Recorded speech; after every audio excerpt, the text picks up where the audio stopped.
అఖిలపక్షం ఏర్పాటు చేసి అన్ని కుల సంఘాలను, యూనియన్లను అందరినీ ఆహ్వానించి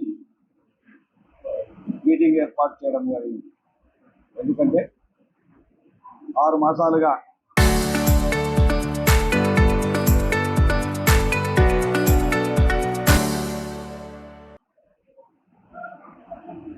సిద్దిపేటలో జరుగుతున్నటువంటి పరిణామాలు, రెగ్యులరైజేషన్ గురించి ఒక న్యాయవాది హైకోర్టులో అప్పీల్ చేసి ఇక్కడ ఉండేటువంటి ప్రజలందరూ కూడా, నివసిస్తున్నటువంటి ప్రజలందరూ కూడా ప్రభుత్వానికి డబ్బులు చెల్లించకుండా నివాసం ఉంటా ఉన్నారు. దీన్నంతా కూడా దృష్టిలో పెట్టుకొని ఈ యొక్క మొత్తం ఇక్కడ జరుగుతున్నటువంటి గతంలో జరిగినటువంటి విషయాలు కావచ్చు, జరుగుతున్నటువంటి విషయాలు స్ట్రీట్ సర్వే చేయించి దీన్ని అదనం భారం మోపాలనే ఉద్దేశంతో ప్రభుత్వానికి డబ్బులు కట్టించుకొని ఎవరు నివాసం ఉంటున్నారో వాళ్ళందరికీ కూడా నివాసాలు ఉపజెప్పాలి అనే ఉద్దేశంతో ఈ యొక్క ప్రభుత్వం సర్వే చేయడం మొదలుపెట్టింది. సర్వే చేయడం వల్ల ఎక్కడే కానీ స్థానిక ఎమ్మెల్యే గారు కానీ, లేకపోతే జిల్లా కలెక్టర్ గారు కానీ ప్రజలు భయాందోళన చెందుతూ ఉంటే, దాదాపుగా 60 సంవత్సరాల నుంచి నివసిస్తున్నటువంటి వారందరూ కూడా భయాందోళన చెందుతూ ఉంటే వాళ్ళకు ఒక అభయం ఇవ్వడం కానీ, మీకు రెగ్యులరైజ్ చేస్తామని కానీ, మీకు ఏ విధమైన హామీ ఇవ్వకుండా ఈరోజు 6 మాసాల నుంచి ఇబ్బంది పెడతా ఉన్నారు. నేను అడుగుతా ఉన్నా ఈ ప్రభుత్వాన్ని, గతంలో వైఎస్ రాజశేఖర రెడ్డి ఉన్నప్పుడు 21 జీవో, జగన్మోహన్ రెడ్డి గారు వచ్చిన తర్వాత 40 జీవోని తీసుకొచ్చి అది క్లియర్గా లేదు 21 జీవో అని చెప్పి, ఆ రోజు నాయకుల అలసత్వం వల్ల ఆ జీవోను పరిగణలోకి తీసుకోకుండా, ఇక అమలు జరగకుండా ఆనాటి ఉన్నటువంటి ఎమ్మెల్యేలు కావచ్చు, నాయకులు కావచ్చు, ఆ జీవోను ఎక్కడే కానీ ఉపయోగించుకొని ప్రజలకు మేలు జరిగే విధంగా పోరాటాలు జరిపిన సందర్భాలు మనం చూడలేదు.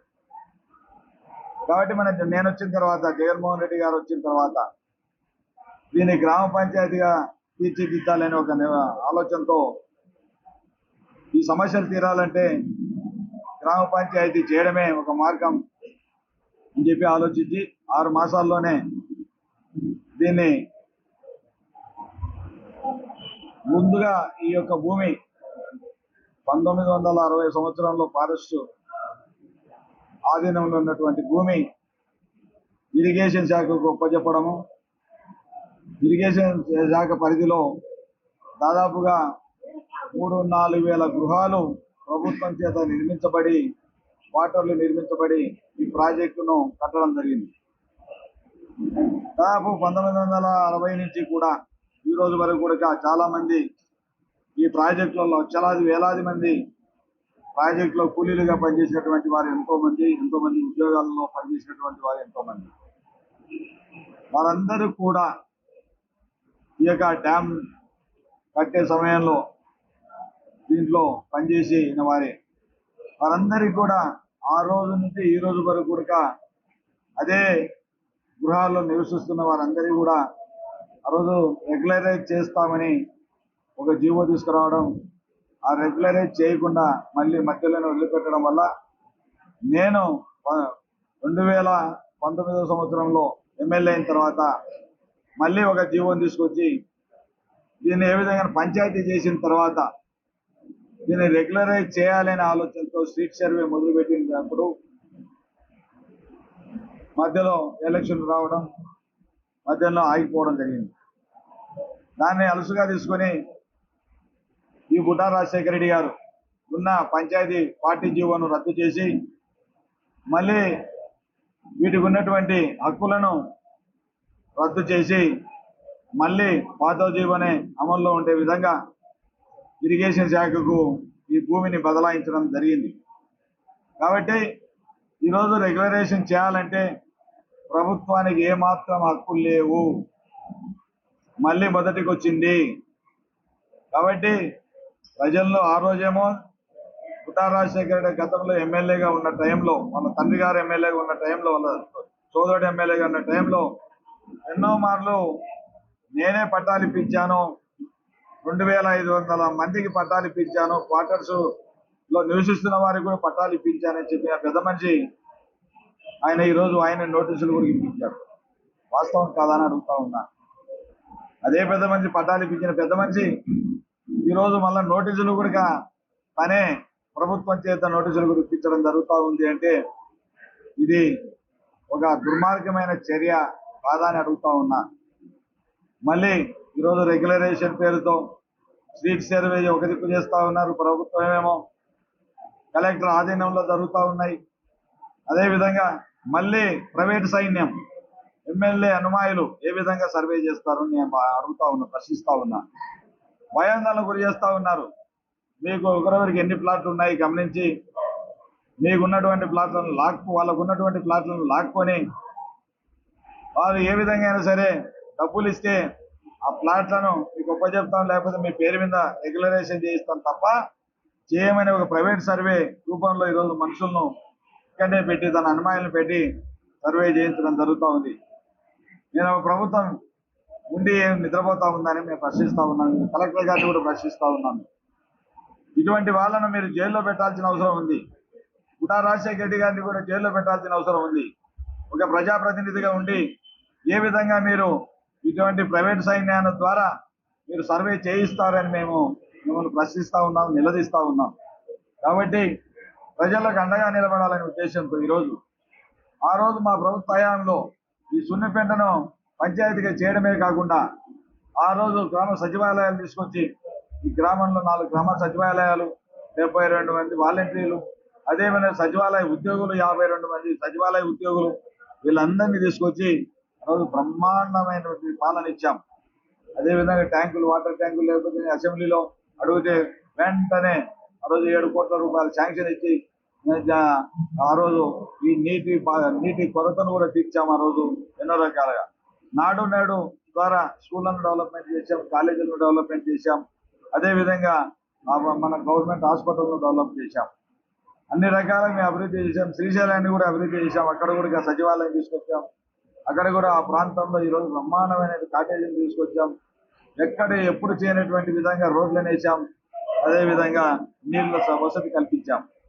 ఇక్కడ కూడా శ్రీశైలంలో 15 రోజులకు ఒకసారి నీళ్ళు వస్తున్న సందర్భాలు చూసాం. అది పోయి 2 రోజులకే నీళ్ళు ఇచ్చే విధంగా బ్రహ్మాండమైనటువంటి పాలన అందించాం.